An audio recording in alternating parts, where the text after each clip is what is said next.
Good afternoon. My name is Scott Easom. I'm the current owner of this J100 called 8 Ball. We're in San Francisco, California. I have a rigging company here, and I've been with the Disney family and the primary rigger for the last 4 Pyewackets and sailing with the Disney family for over 30 years. That kind of opportunity gives, when it's time for me to go sailing, I need to go sailing as quickly as possible, and I don't want to make 20 phone calls to do it. So I dedicated the last few years of my life to coming up with what I would call the ultimate single-handing boat. And it's so good at being single-handed that it actually just won the last 2. They didn't allow us to sail last year at the St. Francis Outlet, but the 2 years prior to that, we also won the Rolex Big Boat Series. And we were the top IRC boat in the whole fleet. And so we're incredibly proud of that. So even though this boat was created to be a single-handed boat, the attributes that I used to do that also work very well when it comes to fleet racing. So I'd like to explain some of the things that I did to the boat in order to show you why it's an exceptional boat, and I've never sailed on anything that's so fun and rewarding as this boat. I purchased the boat out of San Diego about 5 or 6 years ago, and immediately started to turn it into a single-handed boat. And you'll see things you go, why would you have done that? Well, I'll explain. So we're in San Francisco Bay, and I do love racing in the ocean, single-handed, double-handed, but I also like racing around the bay. So for the single-handed part of it, I took the tiller off and put a steering wheel in up in the middle of the boat where I could get behind a dodger that comes on and off the boat very, very easily. And I needed to be up close to these winches so I could get to the halyards at the same time. That left the space behind the Traveler great for storing the sails that I need to get to when it's time to hoist kites or staysails or whatever it is I need to do. But the steering wheel allows me to sit out all the way and have the boat keep my weight further forward, easier to see the jib. Again, get me some protection from this when I'm out in the ocean and there's big waves crashing all over. I have some place to duck behind rather than being totally unprotected in the back of the boat. As you can see, I have some footholds here that when I do have the tiller in for crude racing, I have my feet can go underneath those plastic pieces there. Here is where the primary winches go when we're using the largest headsail that we are rated for, which is about a 105.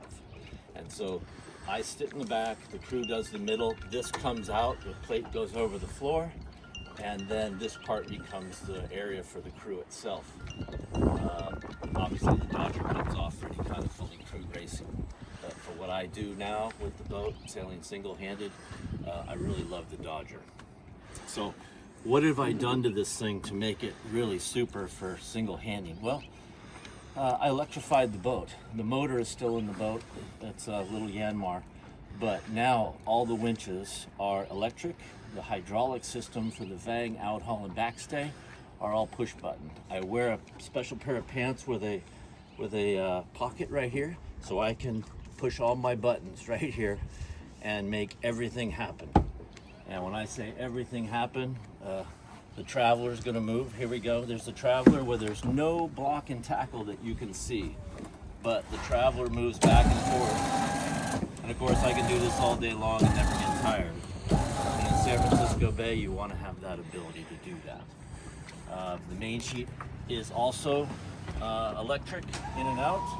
These are not captive reel winches below the deck. This is a technology that we came up with utilizing what they call flat winders.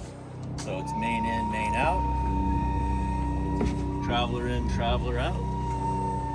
My backstay will go on, my vang will go on. If you want to turn around, and I'll show you here comes the backstay on. There it is there, backstay on. So just imagine how quickly you can make those adjustments to your sail shape all day long again without getting tired. Boom vang works the same way, outhaul works the same way. So one of the things that you have to be able to do when you're short-handed is sail at a very high level. And so my spinnaker sheets do come from the back of the boat, and they do come to these housetop winches.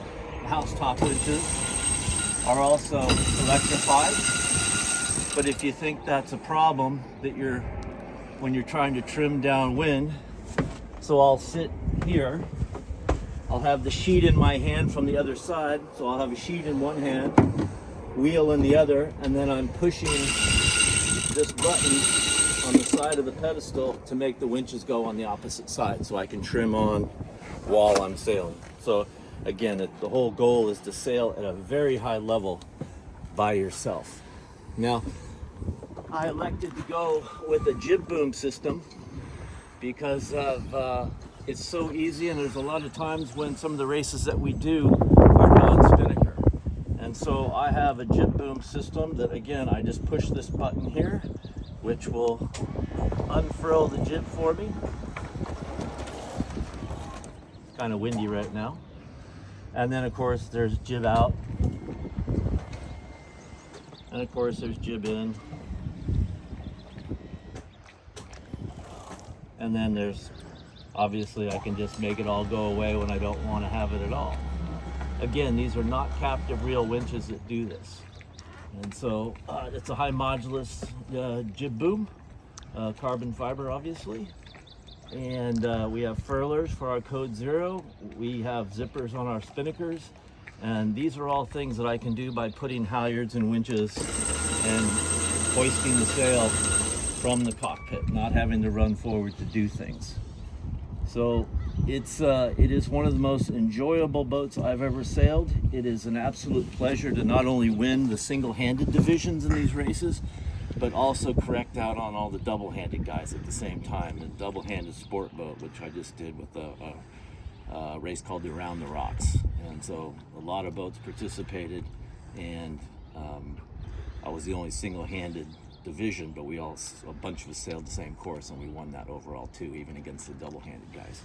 So you can see the benefits of what I've got going here, which is sail at a very high level, safely, and do it all day long and not come home exhausted at the end of the day.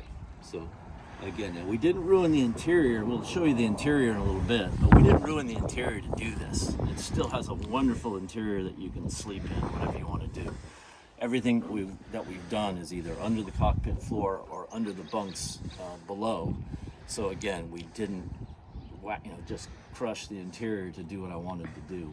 And it's just a fantastic boat.